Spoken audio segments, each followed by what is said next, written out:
Speaker Tom Ankersen.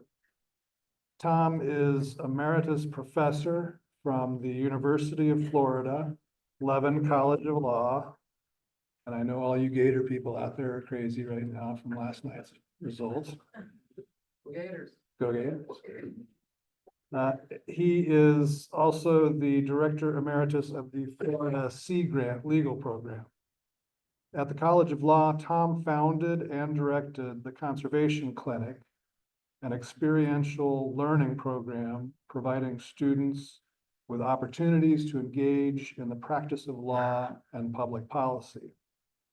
Tom remains involved in marine and coastal policy, working with nonprofit organizations like the Sea Turtle Conservancy and with local governments such as the city of Cedar Key, where he consults on resiliency and other coastal challenges. Tom also publishes a regular blog entitled Legal Currents for Florida Sea Grant. Here on Sanibel, Tom served as SCCF's first Pfeiffer Fellow, a unique relationship between SCCF and the University of Florida Center for Coastal Solutions.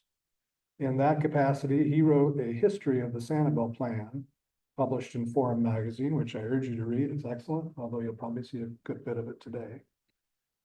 Tom continues to assist SCCF with long-range policy issues. I've had the pleasure of getting to know Tom and his wife the past couple of years in Gainesville, where we travel often to check in on my wife's parents. And so I can round out this introduction by noting that Tom is also a gracious host, an accomplished chef, and a connoisseur of fine gin. And now, Professor Tom Ankersen.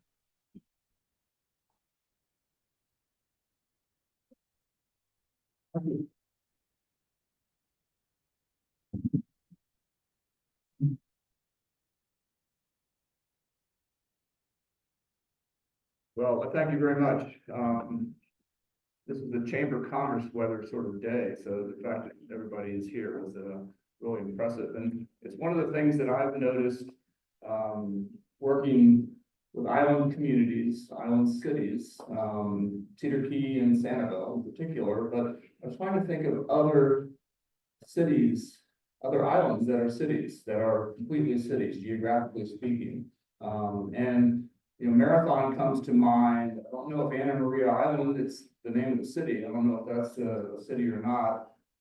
Miami Beach, I think, you know, kind of shares some with North Miami Beach. So it's a fairly unique geographical or geopolitical setting that you have. And I think that sort of speaks to the people that are involved in the communities of these cities. There's a lot of similarities there.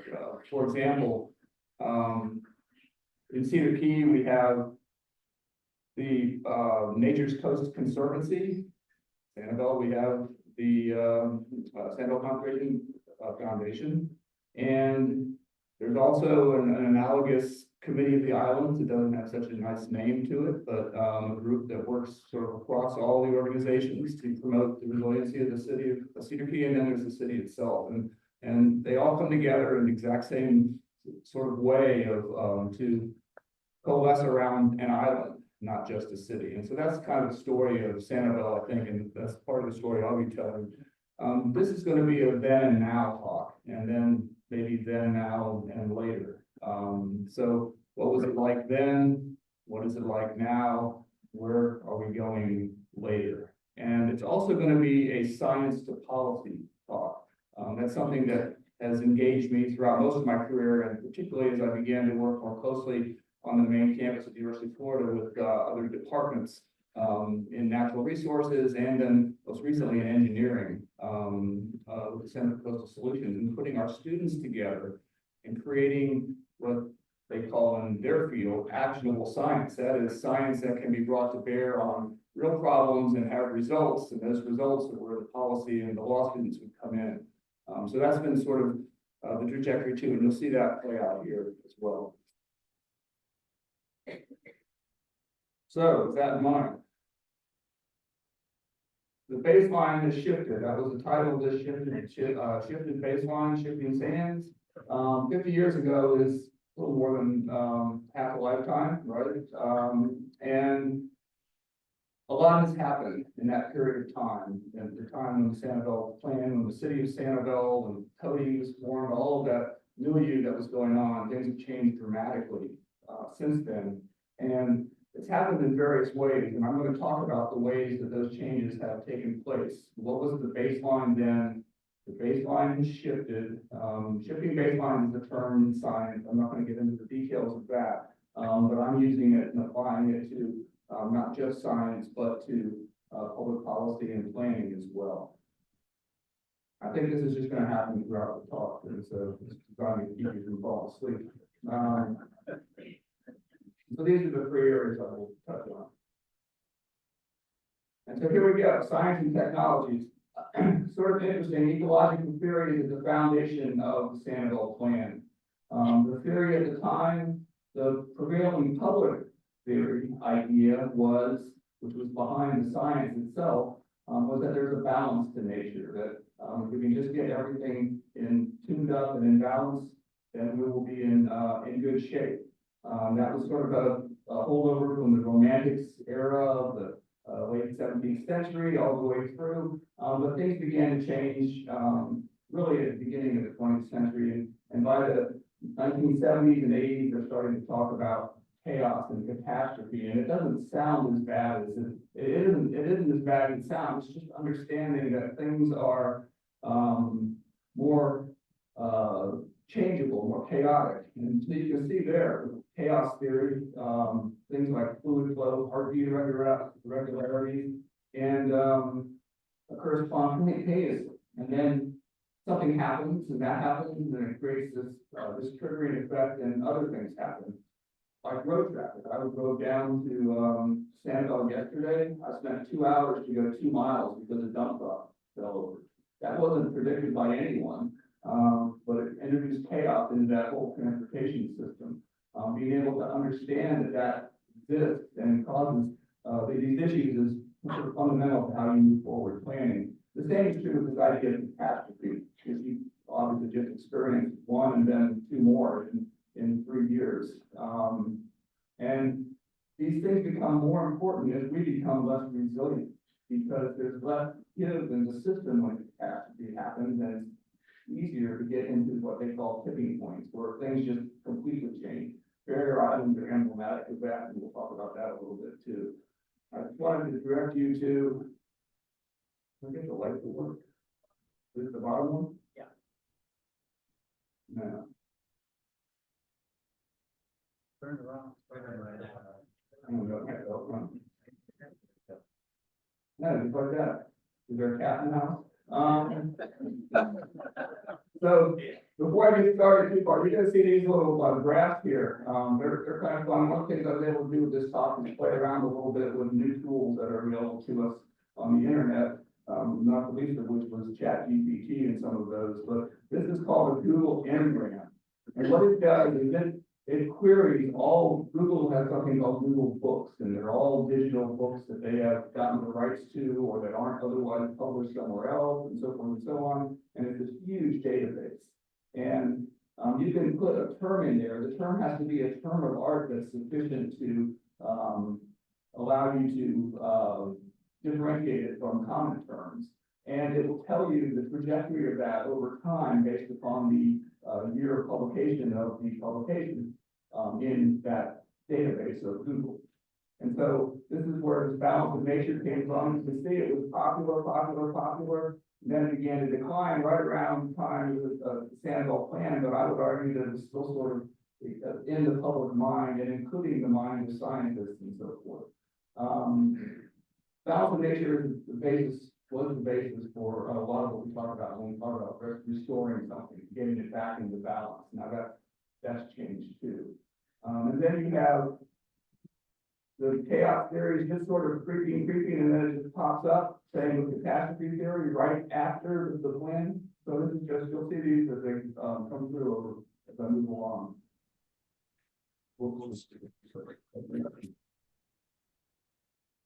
And so This is, you'll also see excerpts from articles and kind of journals and so forth that I've included in here, but this idea of the imbalance of nature, this idea of catastrophe and so forth, sort of came along at the same time as the idea that you can tear apart, that we as scientists, we are able to, our scientists are able to, tear apart the values and functions of ecosystems and identify them, assign them value, and even monetize it. That's sort of been the holy grail of this, of that.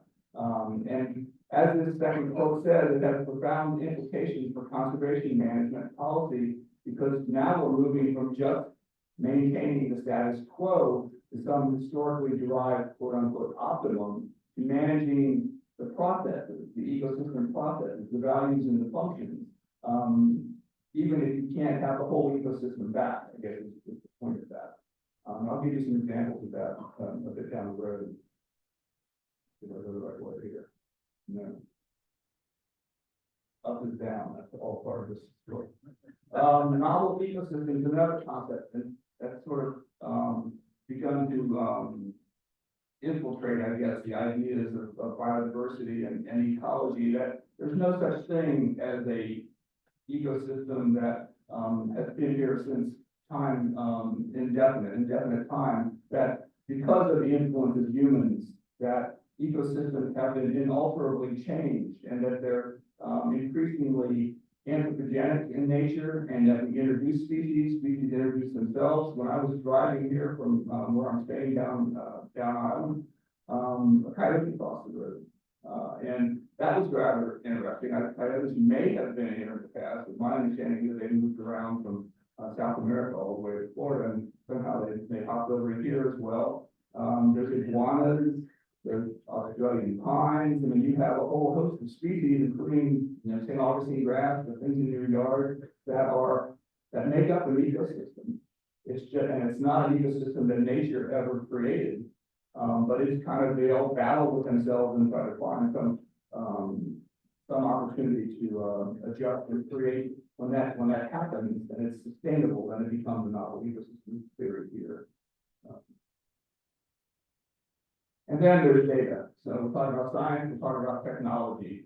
Again, this is that was then, and this is now. This is the folks. Is that Porter Goss right there? I'm not sure, but these are the folks from the firm that was hired to write the original Sanibel plan. This is the kind of desks that they use to draft the Sanibel plan. This is the kind of drawings that they made. Whoever's writing the next Sanibel plan is going to be using this sort of a format, and they're going to be creating these sorts of things. And these guys are out there putting their boots on and collecting data. When we talk to our engineers now and our scientists, they don't collect data, they harvest it, they mine it, they scrape it, and then they put it all together, it goes up into some cloud, and then call it the data lake. So there's a, defying gravity and all sensibility, there's a lake of data in the cloud. And that's what's driving the information that we have to do the management that we'll need to do to create the policy to maintain the future. And did I say AI? Oh my! It's here, and they're using it to great effect here in this region, dealing with red tide. There's sort of two aspects of that. There's sort of two aspects of that. One is detection. They're detecting, they're able to better detect when a red tide bloom is happening and moving and coming and growing. And that's this, and they're using this idea of a neural network, which I have no idea what it is, but it seems to work. And they're also doing something called attribution. They're dealing with something called attribution. So they are using these same tools, at least these AI tools, to discover, to be able to make a link, to attribute the blooms and the red tides, at least the dimensions of those blooms, the severity of the outbreak, to the releases of the waters from the Coxsackie River from Lake Okeechobee. And that is another aspect of AI sort of changing the landscape there. And this is another thing now, the guy on the right here is Howard Odom. He's the famous inventor, the discoverer, the creator of what's called systems ecology. He's a University of Florida professor, revered in the field. This is he used to draw, and, you know, they do it with squiggly lines, and I don't know what those things are, if you had a protractor with little circles and stuff in them, that's what they used to do. Here's what we're doing now, we're doing these digital twins, they're called. And these are fascinating, and they're three-dimensional, and they can take this island and they can recreate it, all the inputs, transportation, ecology, all that sort of thing, and then in real time, put the inputs in there and produce something that spits out results that can tell you, and you can tweak it. So you're gonna be seeing that discussed, I'm sure, going forward as well. And what better place to do something like that than on an island where there's at least some relative containment of an area. If I could find it, it'd be pretty cool. Make that an example of practice. So here is, here's where we're going next with the shift in baseline. That's the politics, policy, and the demography of Florida and the Southwest Florida and of Sanibel. We'll talk about a little bit about the population, the land use, and then the notion of home rule, which some of you may be very much familiar with. And this shows you population growth on Sanibel down here. As you can see the curve here, right here. So it's 137.4% increase from 1975 to the present. And then Lee County, 417% increase. And then Southwest Florida, 471.94. So, you know, what you heard earlier about keeping that plan and keeping those densities and so forth down can be very visually manifest itself right here. And the raw numbers are probably even more scary to me. From, you know, I've been driving down here one way or another for probably 40 years, and just getting here now is a labor. And this is Cape Coral. I put this in to show two things. I was finding, you know, this is a Google will allow you to see historic maps. So you can put on a filter that'll take you all the maps that they have that are available, which is satellite imagery. You can go find. And but it won't give you the same resolution. So I couldn't drill into this level. But you know, obviously Cape Coral's population exploded over this 50-year period. There's a lot of vacant land there. Think about if that vacant land had been thought a little bit differently than all of this, and a little more thought had been put into affordable housing. The folks that could actually drive to Sanibel without too much trouble and work here.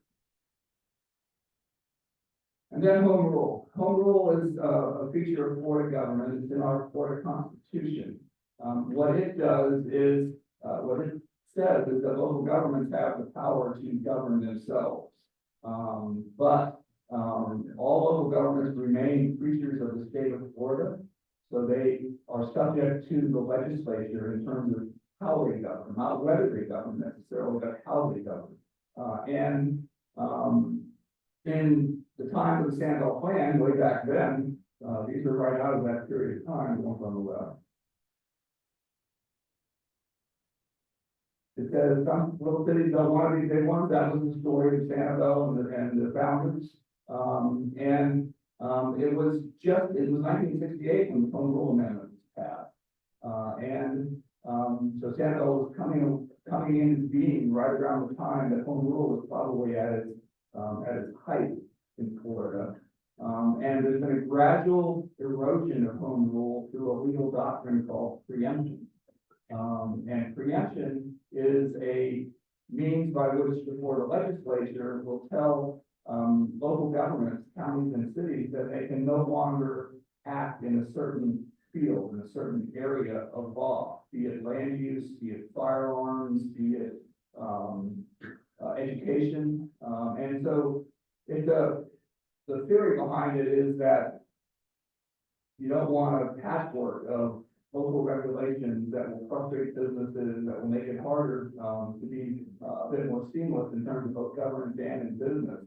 But the result has been that it's been used in a way that's relatively unprincipled and sort of driven by special interests. and there'll be something happens in one local community, and that local community will, make a decision that a particular legislature doesn't like, or a business doesn't like, and they'll take it to the legislature and they'll preempt the whole state from that activity. And so that's what's been going on, and that is a minefield for anyone who is involved in local government law and policy, to determine, because it's not like all land use law is now going to be regulated, is going to be governed by the state. It's little bits and pieces of land use law that are in your city code and so forth, are preempted in some way, shape, or form. The vacation rentals is an example. And you no longer have the ability to make decisions based upon that. So that's been sort of the part of that 50-year trajectory as well. And then, we'll just dial it back, and we'll head right back to 1975-ish, and the Sanibel plan, as I've tried to show you, up to now, it's essentially been a tabula rasa, that is a blank slate, it was at the time, for planning. There was no state planning law when they started doing the plan. There was very little data. They had to go out and collect data on the island to draft the plan. And they had to do it using tools that look rudimentary by our status, the way we look at it now. Now, what you have, the Sanibel plan is still here, and it's a beautiful document, but it's actually not just that one document, the Sanibel plan. It's a very complicated set of policies and procedures. Goals, objectives, and policies is the language of planning. Land development regulations sit under those goals, objectives, and policies. There's design guidelines that are put in for development and so forth. There's best practices. There's local jurisprudence. Your code enforcement officers, all that sort of thing. That's all sort of grown over this 50-year period. So it's not that blank slate with a thing that's kind of like the United States Constitution. We can make that analogy. Back in 1787, there was no Supreme Court cases interpreting the Constitution. Fast forward to now, they're what keeps us lawyers alive, right? There's thousands of them. Every one of those Supreme Court cases that interprets the Constitution is actually amending the Constitution. Unlike other countries, we don't go back and recodify the Constitution. So unless you understand the jurisprudence of the U.S. Constitution, you won't be able to interpret it. That wasn't the case in 1787, and the same is true of the Sanibel plan in 2025. So the origin story of the Sanibel plan is one that you probably heard, and what I wrote about in that Forum magazine article. It was approved in 1974 for the newest cities, soon after home rule, one of the second city, I think, to incorporate after the home rule amendment. Porter Goss has been a friend of these islands for as long as most of us have been around with those islands. Was elected as the first mayor and led this charge of, called the Sanibel Rebellion, to incorporate, to stop what was becoming obvious, which was that what was happening to all the other barrier islands in the state of Florida was about to happen. Sanibel, primarily because of the British. And a moratorium was put in place pending creating this comprehensive plan.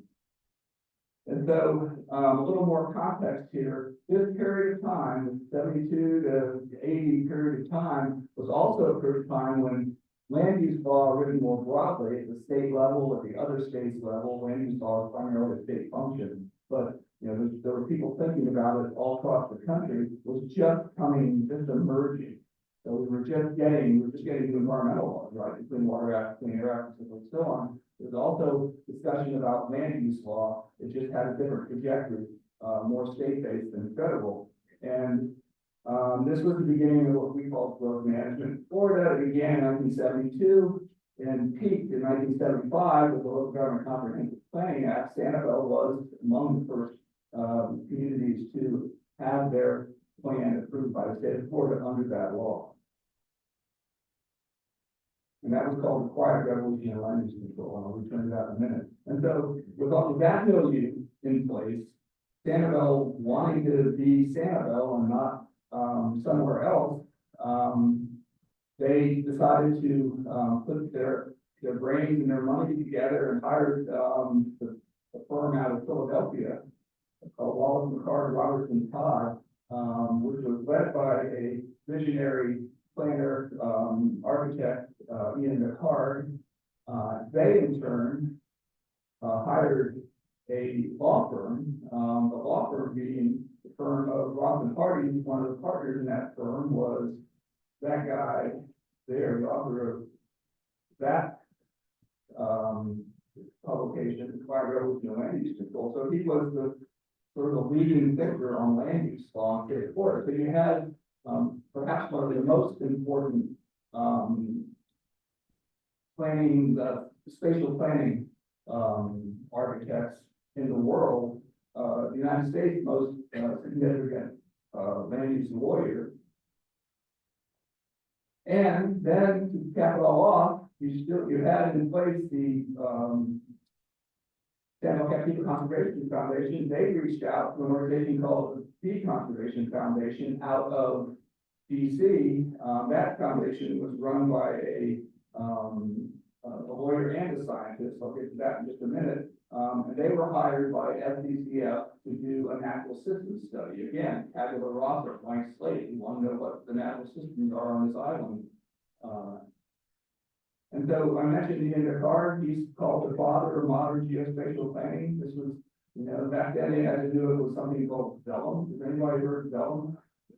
Yeah, so that was, they just put thin pieces of paper and they had to draw overlays one on top of the other so you could have to see through the paper. And incidentally, the origin of the term vellum is Latin, and it's the placenta of a baby lamb. So that was, it was so thin and it was easy to work with, and so it was used for drawing by scribes and so forth. Anyway, he is the author of McCart, again, is his firm that was hired that the city hired to come down and write the Sanibel plan. And this book, Design with Nature, is one of the, probably the most significant works in architecture, landscape architecture, planning history. It served well for generations of students, and they continue to study it at universities as well. And so this is who you had writing the Sanibel plan. And then you had, I mentioned Fred Bosselman, the land use law professor and attorney. And then you had Bill Riley, who became, he's the guy who ran Sanibel, he's the guy who ran the Conservation Foundation. You had him as your science policy think tank doing the work on the Sanibel report, as it's called. He went on to be EPA administrator under the first Bush administration. So that is a dream team if there ever was one. And what they produced is something called the Sanibel report. And Sanibel report had three parts. One was just descriptive. The other was this analytical study of the natural systems, again, with boots on the ground, collecting data, doing transects of the island, establishing the zones, et cetera, et cetera. And then the other is the Sanibel plan, which was management recommendations that would be written into planning language. Science to planning the policy. And here's the Sanibel report. That's sort of the scientific and planning basis for this.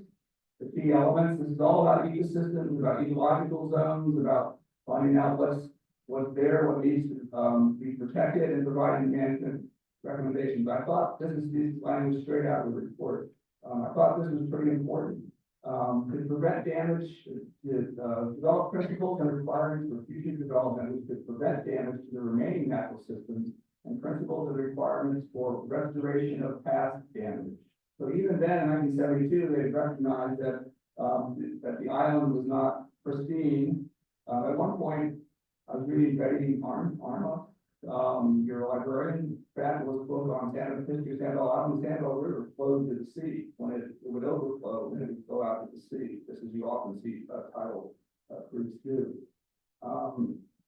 And so this report, I don't know if there's a correlation or not, designed to attain maximum protection and perpetuation of natural systems. And here's another key term, optimization of the basic water systems that govern their health.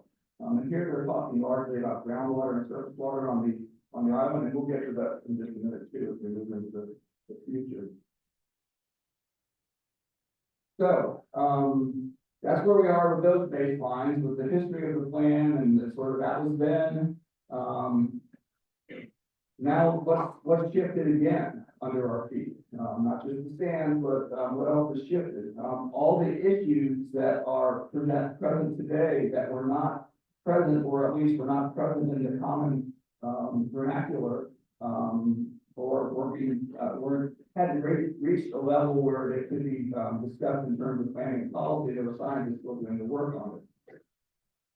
And rising groundwater levels, which is basically another way of saying rising sea levels, storm frequency and intensity, you know about that very well. Erosion rates continue growing, rising temperatures, air temperature, and importantly, water temperature as well.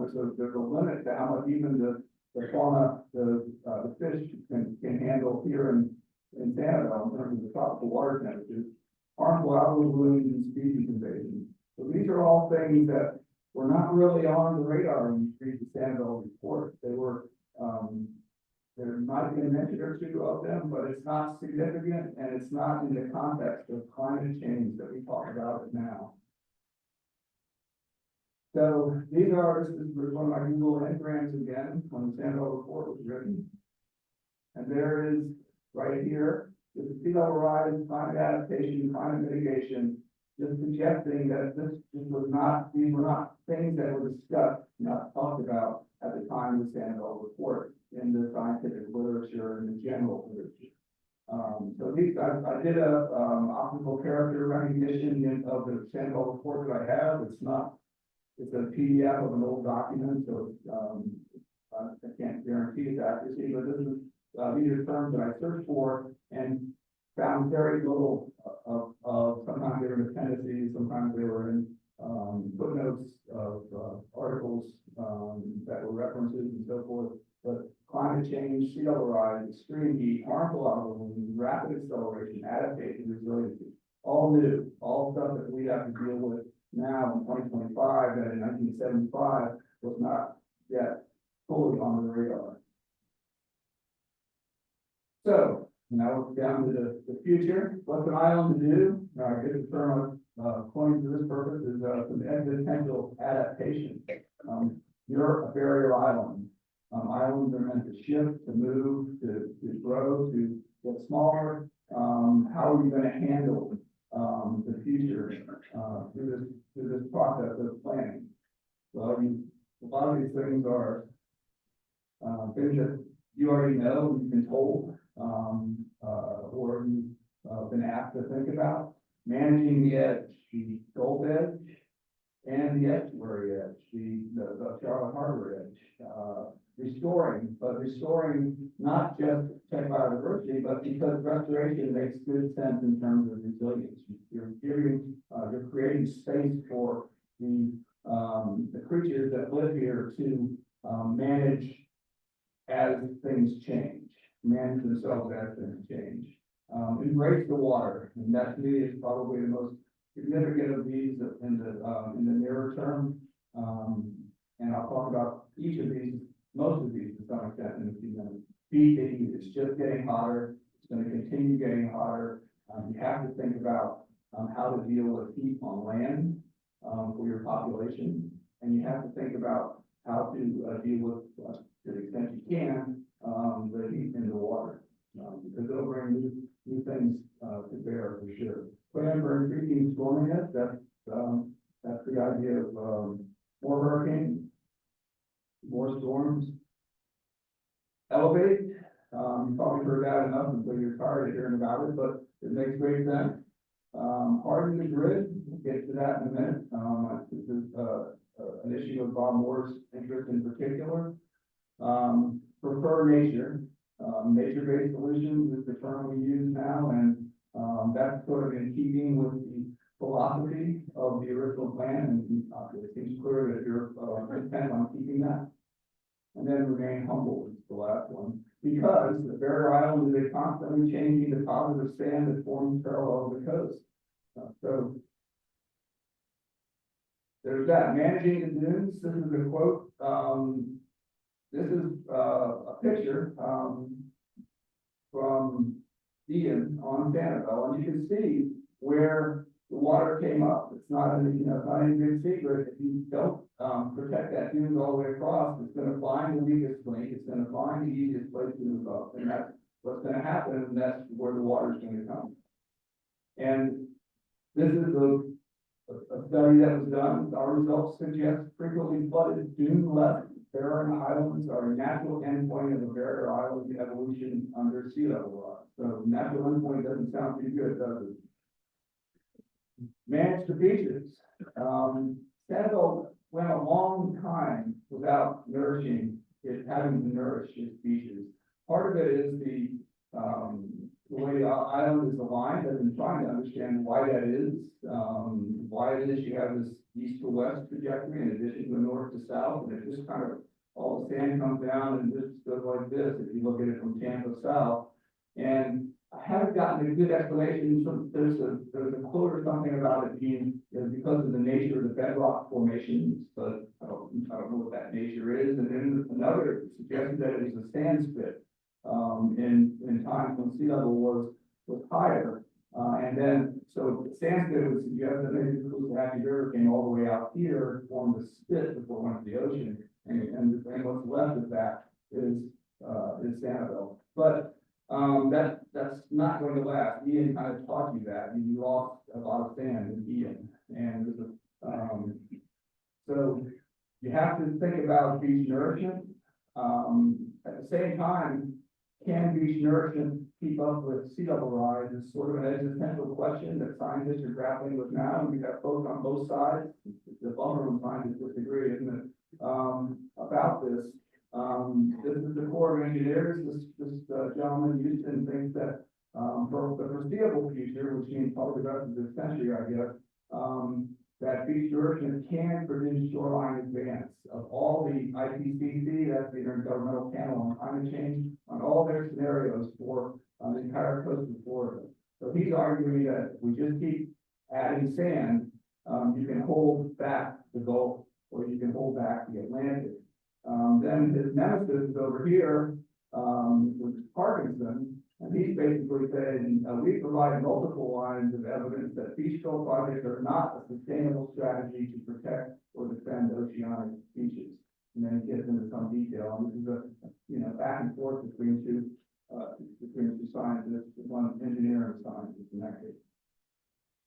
So what do you do? Well, it's sort of up to you how you treat that, but it seems like nourishment is a sort of a necessary evil. It's functioning, it's helping sea turtles, for sure, even though there's perturbations there. It's become the default to seawall, is basically what it's become. So do you want seawall or do you want nourishment? Question. Mangroves. The mangroves are, they're sort of the king of the species around here in terms of the nearshore environment, and they took a big hit here. They were a really big hit, but you can still see them coming back in places. And when they're not coming back, that's a weak spot, and you need to either deal with that in some way. It might be that there was too much salinity and it stuck around. But if you go down to the Keys and look at how Hurricane Irma hit the upper Keys, you can see they have about 5 more years of growth going on there. You can see where the mangroves are coming back and where they're not. It'll have to do with where there's culverts. It'll have to do with all sorts of sort of geophysical or anthropogenic aspects of it. But again, you have the same question about, can mangroves on the estuary side, can they keep up with sea level rise? And there's folks on both sides of the issue here. And this is Parkinson again, the same guy. He's the doomsayer of the crowd. By 2040, 2050, the mangroves will begin a widespread conversion to estuarine conditions, meaning you're going to go from mangroves to open water. You don't have mangroves, you don't have the storm protection, also don't have the incredible biological and ecological value that mangroves provide. On the other hand, there's other scientists who think it's more contextual. That both basin and fringe, so fringe are mangroves that are right on the edge, and often there's not a wide swath like at Dane Garland, those would be basin mangroves. And cope with the low sea level rise scenarios, this is again a climate change report of the UN, throughout the 100-year projection period. Then if there's, however, FAR, that's sediment accumulation, because what mangroves do is they trap sediments and they allow it to move up. So you're trying, are you moving up faster than the sea is moving in, is the sort of the existential question there.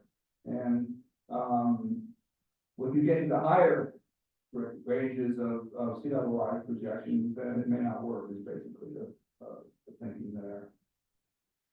And then the water, get used to it, embrace the water. You got hit by Ian, and then what? 2 years later, twice more by 2 other storms, pushing water all the way across your island. Part of that has to do with sea level rise. You've had 8 inches of sea level rise in 1965, and what you have to understand is that there's nowhere for this water to go. It's going up under your island. So what that means is when it rains, there's less opportunity to put the rainwater anywhere, and that's why you get this flooding and so forth, and that's only going to continue. So that's part of this idea of restoration for resilience, is if you restore wetlands, if you increase the size of basins, if you do things in your own house and in your own neighborhood that prevent water from collecting and moving away, every homeowner first idea is how to get the water out to the street. If you think a little differently, you'll be able to buy time from that proposition. There's a lot that can be done in that regard in terms of stormwater infrastructure, but the whole system has to be looked at from that perspective. And then just plan on more storms, stronger storms. You may get a lull for another 5 to 10 years after this, but you may not. This is, quote from a journal article: storms are the key molders of barrier island shape. They cause islands to retreat, carving inlets, make them shorter and more numerous, and sometimes they destroy them completely. And there's lots of evidence of this, of course, and particularly on undeveloped barrier islands that have not been reinforced with seawalls or nourished and so forth and so on. Those islands either disappearing or fragmenting, breaking up. So remember, you're on a barrier island. That's the natural forces are the ones that will be the entropy to which it is going, and you're basically trying to address that in a way that does as little harm to the island as possible in terms of its environment. And this is a very famous geologist, marine geologist, Warren Boakey, just passed away, was writing about this stuff in the early 1980s, again, about the time of the first sample plan.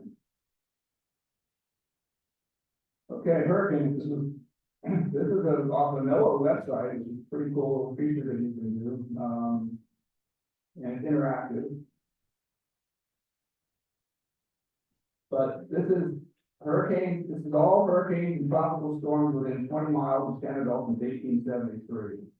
So that's every little storm that happens. You probably don't even think about a tropical storm these days, but given what we've been through. But you add it all up, it's 1 every 4.75 years. So that's pretty frequent. It's pretty frequent in terms of planning, in terms of how you're going to plan for storminess. And again, the theory is that it's only going to get grow worse. There's more of them. And then this is there's been 9 major hurricanes. I've moved the miles out a little bit to 30 miles since 1873, a major hurricane being Cat 3 and above. One of those every 16.8 years. That's still less than one mortgage cycle, a traditional mortgage cycle. And that, and Milton and Helene were 150 miles away. And I didn't put those in there because they're too far out, right? But so that tells you another thing, that those tipping points we're getting closer and closer to some of those tipping points that will push over toward the chaos and catastrophe model. And this is my effort in a timeline. And so these are the major hurricanes just in a timeline, and I did this to show the difference between them, and particularly to show this. Most of you, if you're Floridian, you lived most of your life through this period, and there were not many storms. And this is when when Florida experienced some of its greatest growth. And so we sort of grew in terms of expectations and so forth in an era of very low hurricanes. Now this theoretically could happen again. Nobody can explain why. I haven't seen any meteorologists or climate scientists explain why the all exists. It just does. And you can see the Sanibel plan was written right in the middle of it. And even though hurricanes were top of mind for those planners, primarily from the evacuation perspective. That was one of the fundamental bases for the density limitations and so forth for that original plan was how soon can you get off the island? Now, can you get off the island, but how far can you get before you hit the traffic jam is probably the only question. So hardening grid, this is something that's quite interesting. You were without power for how long, Bob? 6 weeks after Ian. And then you were without power from Helene and 4 days. So maybe you could change that by taking the grid into your own hands. And the technology is now here. I mean, there's battery storage, there's solar, there's wind. You can create these things called microgrids. There's firms out there that are working to build them and sell them. And there's demonstrations, there's examples of them up here in California. And this is sort of what it takes, 500 kilowatts to 200 homes, 1.5 megawatts, 600 homes, or supermarkets, $2 to $5 million per megawatt. So I didn't do any of the math on this, but it sounds like it might be affordable. There might be a way to do it. There might be opportunities out there to test it. If you're on an island, you're a community that has the interest to do something along the lines of a hardened microgrid, so that you don't suffer that again, and you're also serving as a model to in terms of reducing your carbon footprint.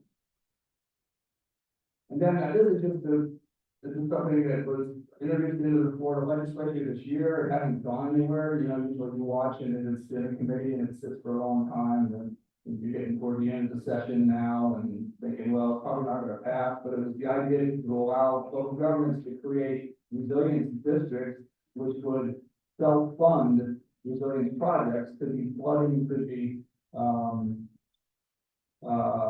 wind, or it could be energy as well, based on my reading of that bill. And you would fund it, you create the district, you fund it, and then you'd operate it as a district with everyone paying into that, like you pay into your utility. You could have it so that it is freestanding, and there may be issues, regulatory, legal, preemption issues with that, but you could also have it so that it is sitting on the side, ready to be used when you lose power. So that's something to consider in this next planning phase. Prefer nature, this is why I think everybody is here practically. And you've done such a great job of it. Just continue doing what you're doing. As an example, this is a living shoreline study that was done up in Cedar Key. These are oyster reefs being deployed. These are at low tide, these would be underwater at high tide. You can see a very high tidal range. And when Hurricane Idalia came through, which was a major storm, they put out sensors to detect the rate, which the energy in the water. And they found that the highest water levels, it was reducing wave energy between 15 and 20%. Some of these seemed like they were destroyed, but think about that compared to having a seawall. You can rebuild this. You've got all these natural ecosystem services being provided to it, and And in some cases, you're not even using reeds, you're just using marsh grasses and plants or mangroves, and they come back on their own. But they knock down that wave energy. Most people here and elsewhere, it was the surge that really did the damage, right? I mean, the flooding, bad enough, but when you add the surge, you add the energy from the surge. So nature-based solutions is the term of art. The state has embraced this with the Resilient Forest Grant Program. There's opportunities there. And then this is what I think is the beating heart of the Sanibel plan. Is what these guys did with their vellum and their boots and so forth. As they went in, they did a cross section of the island. They did transects to identify the ecosystems areas, and then they basically created management recommendations for what should happen on those, and that has served you extremely well. Now these zones are going to migrate to some extent with all the climate change factors we were just discussing, but they nonetheless serve to allow this island to be as resilient as it is now and will be in the future. So that does don't throw the baby out with the bathwater sort of admonition. And then there are examples, this is elsewhere of planning that's going on that would be a really good idea to pay attention to. This is actually a study that was done by a geographer, I believe, sort of predicting the future of Nags Head, North Carolina, on a trajectory. And what he's showing here, this is the Sanibel plan period, right? There are very few policies in place. Then the policies come in, they're set back and there's zoning restrictions. And you get this period of time when things are moving along fine. Just think of your island and think about this, and I think you probably go over this way further. Then suddenly you're having to do nourishments, and that has very dynamics on the Atlantic coast. You do these nourishments for a while, and you can keep doing them up until that moment in time, if it happens, when these nourishment can't keep up with sea level rise, or folks start moving down to move to seawalls. And then they go in that direction with seawalls. Keeping a seawall on a sandy island that doesn't have any bedrock, it's all limestone, is difficult because the water still comes up from underneath. And you're basically building a bathtub if you seawall the entire island. So it will work for a period of time. Seawalls do work. And so then you get some point, and then the federal government used to come and buy. Now that's not going to happen anytime in the next while.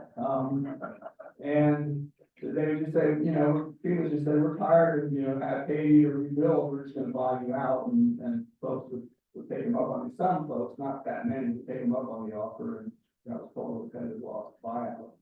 Or you end up in this period of retreat. People just start moving back and eventually have to move away. And this is an example of a plan. I'm not going to get into it at all, but I think it's a well done.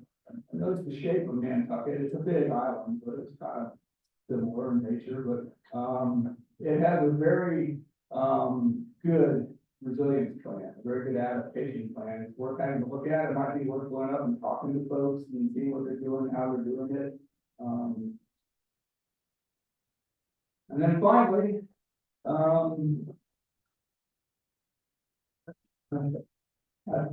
that's sort of my last slide, but I had a couple notes to go with it. So yeah, my sort of take on this is the ability to plan has never been greater with the tools that we have at our disposal, with the science and the technology. But it's never been more difficult because of the impediments that exist. One, because of the lack of resilience in the system more generally. We've gotten closer and closer to tipping point. So anything, any little perturbation could tip you over, so to speak. There's more uncertainty as well as you move out. So we know more. The more we know, the less we know. Might be one way to think about that. But all told, you're in a really good place in terms of your plan and your island. So it's just a matter of keeping it going. Thank you very much.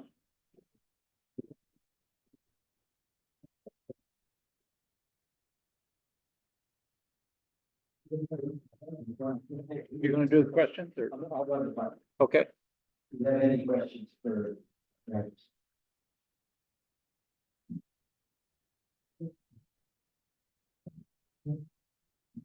Thank you. We have a ground level and we've been meeting with the different elderly companies. Some of what we're hearing is that sand has come around, back to the island, and how we can actually, and therefore has lowered the water. They bottom of the ocean there, and will be affected a lot more. Sand. So, is there any I don't know, so there's more sediment coming down, what's supposed to happen, or around from the hurricane, it's still been behind from there. water? Oh, I see. Therefore, we're gonna get more even from the estuary side. Well, that would mean that the sediment accumulation rate. Yeah. Yeah. I don't know the answer to that, that's favorable from the standpoint of the island not drowning, yeah. Right, so I guess that's the question. We're all wondering, yeah. What to do. Yeah. That made me think about, you talked a little bit about the Sanibel report and the science that informed the Sanibel plan. Could you talk a little bit more about maybe efforts to update that science as we look about planning? Yeah, so, there's sort of two things. SCCF has an amazing biological laboratory, that has been putting together science on Sanibel. I mean, it is a jewel of a marine lab focused on, an island and its marine and coastal ecosystem that you don't see many places that is there to offer, at least some of that science to inform that planning. There's also been a tremendous amount of work done in South Florida more generally, Southwest Florida. And there may be gaps in that. And to the extent that there's gaps, those will have to be identified, but doing that science is a project. That's sort of this long-term, ongoing, iterative thing that goes on. So a plan like this update to the Sanibel plan doesn't have to develop new science. It just has to use the data and analysis that's available at the time. It can certainly, and it certainly would be worthwhile to recommend where new science should happen. And that's part of what the work that I've been doing with SCCF is designed to do, is kind of survey what's been done, what's out there since 1975, and then identify what more could be done to bolster planning. Other questions? One up here.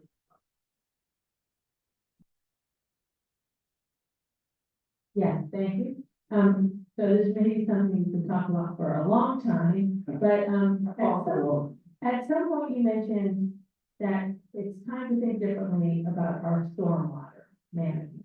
Yeah. We are thinking a lot about that right now, and we have a plan that's being worked on right now. Could you elaborate on how? I could do that, thank you. Well, I'm not a stormwater engineer. Even though I just did a holiday in It's really about, you have so little capacity. When you think about this island, it's, what's the maximum height, 12 feet, I think? That's the maximum. I'm not sure what the average is. And then you have compressional areas that have water in them already. But you have to figure out how to spread that as thinly as possible across the whole island. Or collect it in one place and start pumping, one place, I mean. So what's happening in Miami Beach right now, which is where you don't want to go, or you want to put off as long as possible, is when the high tides come in, the seasonal high tides in October, November, they have to turn on pumps that are continuous, because all they're doing is pumping water over seawalls, and then it's coming back in, pumping it back over, and that's how they're able to keep, some of those streets from flooding.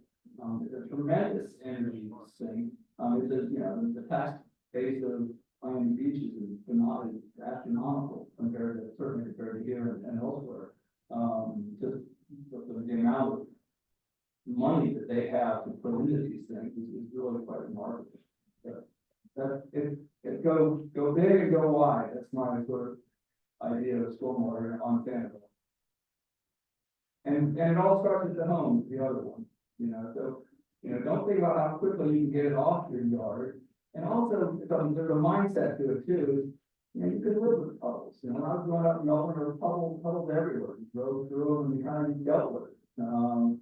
Because we didn't have so much systems that we have now. I wondered if, when you thought of what they did to our beaches with those hundreds of trucks of sand and millions of pounds is that what that's what we're expecting? And I'm afraid so, yeah. we can't have enough brush or something there Oh, to keep that. You mean, yeah, All the sand and end up on Mucky Duck had like 6 to 8 feet of sand, Yeah. and a swimming pool along and all filled with sand. yeah, it's unfortunate, because I was looking forward to having beer with my dog. But, so that sand has to be trapped, and that's what dunes do, is they trap sand. Otherwise, it'll just blow over and come over. So maintaining the dunes is what you really want to do, and you plant them up. And if they get inundated, you have to do it all over again. That's a nature-based solution. It's not a one-time fix, oftentimes. But yeah, that's it. But I think, I'm not a huge fan of beach nourishment. I mean, I grew up in Melbourne Beach area, and, you know, it changed the surf. I was a surfer. The sand is coarser, it's not the same, it's flat, and it just seems like, you know, but, you know, when you look at the alternative, which people over there, they talk seawall, and then talk seawall, is, you know, basically becomes a straight cliff that you have to jump down, so forth. So I think beach nourishment is here to stay, and, you know, it may be that the way the island is formed will continue to get donated by those northern islands, so you won't have to nourish as much, but, yeah. You put it off for a long time, yeah. Can you elaborate just a little bit on the impact or potential impact of the preemptive laws on the Sanibel plan? No, that is extremely complicated. So you should have, someone, the city attorney, and that just looking at every time you are suggesting something, whether or not it is, going to run afoul of some preemption under Florida law.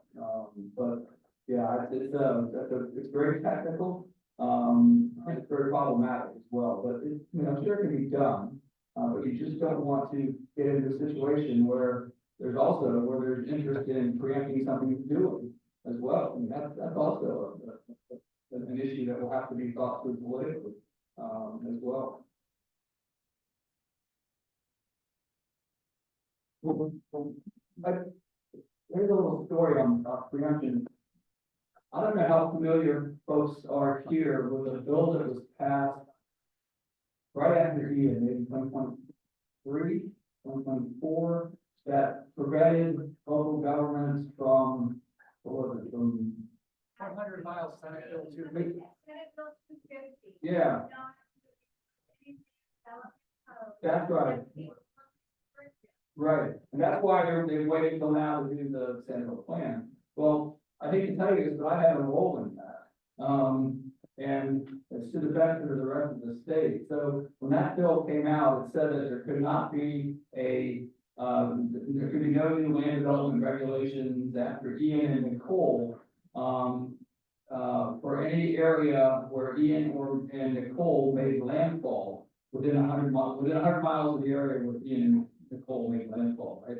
And so I had someone with our Central Coastal Solutions, we went and got the NOAA maps, and we discovered, I mean, this bill, very naive on the part of the legislature, thought that they were just gonna be dealing with Southwest Florida, right? They thought that, and over by Vero Beach where Nicole was getting landfall. But when we looked at the landfalls, and you look at the definition of landfall, and you look at the path of the storm, Ian first made landfall in the Dry Tortugas. And so that meant that within 100 miles of Dry Tortugas, which took in Key West and a lot of the up to the Middle Keys, it then came over here and made landfall. Then it went up and made a little touchable landfall around, I don't know, Steenhappy, Wakulla, somewhere around there, you know, just brushes some outer islands, and then it went up into the Panhandle. Nicole went through Vero Beach, and then I think it went up, and then by the way, they defined landfall across the Indian River Lagoon and went to hit another island. And so when we drew all the 100-mile circles, It was almost the entire state. It was just a little bit of a panhandle that was not subject to this Senate bill preemption. And so we wrote that up in a blog and, it got attention. Unfortunately, the intention was, okay, that was, you know, we weren't thinking very clearly then. The intention was, okay, we'll go back and we'll amend it. We're gonna say it just affects the counties down here. I think it was Lee and, Collier and Charlotte counties. And so they didn't use this, you know, geographic idea of the 100-mile radius. They just used county boundaries. And they said, well, we're not only gonna do that, but we're gonna extend it for 2 years for those 3 counties. So that's what that came up, and I apologize for that, but the rest of the state is factual. Yes, sir. That bill's back, it's Senate Bill 1535, and it would prevent two more years till 2027, the adoption of the new Sanibel plan if it was more restrictive or burdensome. And there's a committee meeting next week, so call your legislators and tell them vote no on 1535. Okay, yeah. That's amazing. It's really remarkable that they would use a catastrophe as the basis for that kind of prevention. Go ahead. 4 years on Senate bill. Yes, or not? The question I have is, it seems like we have this Sacred document, the Sanibel plan. And, I'm sure you all have various levels of appreciation for that. But my question is, based upon your understanding and knowledge of the Sanibel plan, could you identify maybe 1 or 2 mandates in it that you think are unsustainable, given everything you said tonight? I don't think I could do that offhand. I have to go back and look at it. But yeah, I can't. That's my answer. And my other point here is that it's no longer that document that we were talking about, that sacred document that we were talking about in 1975. It's now this plan hasn't been updated and all the land development regulations, which you have to look at to see, you know, what's unsustainable in there or not. And then, the practices, the design guidelines, the best practices, the way the city is interpreting the plan, all of that sort of thing would have to go into this question of what's in there that's not sustainable, not just looking at that document that was written back then. That's sort of a technical question for me right now. Thank you, Tom. Let's join me in welcoming, thanking our speaker. Spectacular. Thank you. Turns out you weren't hungry when you arrived, so we got food. Either grab it and eat it here or take it home. Thank you all very much for coming. We appreciate it.